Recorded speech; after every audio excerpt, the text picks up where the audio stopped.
আসসালামু আলাইকুম রহমতুল্লাহি ওয়া বারাকাতুহু। বিসমিল্লাহির রহমানির রহিম। সম্মানিত বন্ধুগণ, আজকে আমার আলোচ্য বিষয় হচ্ছে ছাত্র জীবন ও কর্মজীবন কেমন হওয়া উচিত। প্রত্যেকটা মানুষের জীবনেই শিখার একটা অধ্যায় আসে।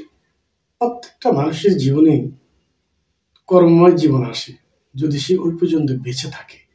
ছাত্র জীবন এবং কর্মজীবন দুইটা যদি সে পেয়ে থাকে, তাকে দুইটাই ভোগ করতে হয়। তার মধ্যে জীবনটাকে চারটি ভাগে ভাগ করা হয়। একটি হয় শিশুকালে, তার লেখাপড়া করার আগ পর্যন্ত তার একটা জ্ঞান অর্জন করা। তারপরে ছাত্রের একটা জীবন, যে সে বুঝতেছে সে ছাত্র, তাকে জীবনে কিছু করতে হবে, এটা একটা অধ্যায়। ছাত্র জীবনের মধ্যে দুইটা অধ্যায়। একটা হলো নিজকে বোঝা, আর একটা হলো বোঝার আগে তাকে পিতা মাতা বাধ্য করে লেখাপড়ার জন্য, এটা একটা অধ্যায়। আরেকটি অধ্যায় হলো কর্মময় জীবন। এই কর্মময় জীবনে মানুষের সিদ্ধান্তের মধ্যে অনেক কিছু ভুল থাকে, যে ভুলের জন্য তাকে সারা জীবন খেসার দিতে হয়। কিছু কর্মজীবন আছে, এই কর্মজীবনটা মানুষকে বিপদে ফেলে। কিছু কর্মজীবন তাকে ভবিষ্যতে অন্ধকারে নিয়ে যায়। কিছু কর্মজীবন আছে তাকে কষ্ট দেয়।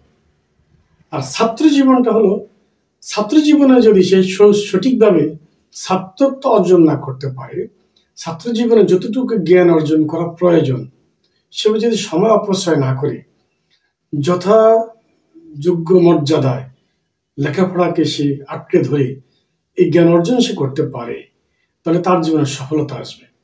লেখাপড়ার মধ্যে যদি সে গড়িমসি করে, ফাঁকিবাজি করে, এলোমেলো করে, তাহলে জীবন তার পরিকল্পনা ভুল হয়ে যাবে এবং ভুল পথে হাঁটবে, সঠিক কর্মজীবন পাবে না। এই জন্য ছাত্র জীবনে তাকে পরিকল্পনা করতে হবে, সে কি পারে, সে কি করবে, সময় নষ্ট করা যাবে না।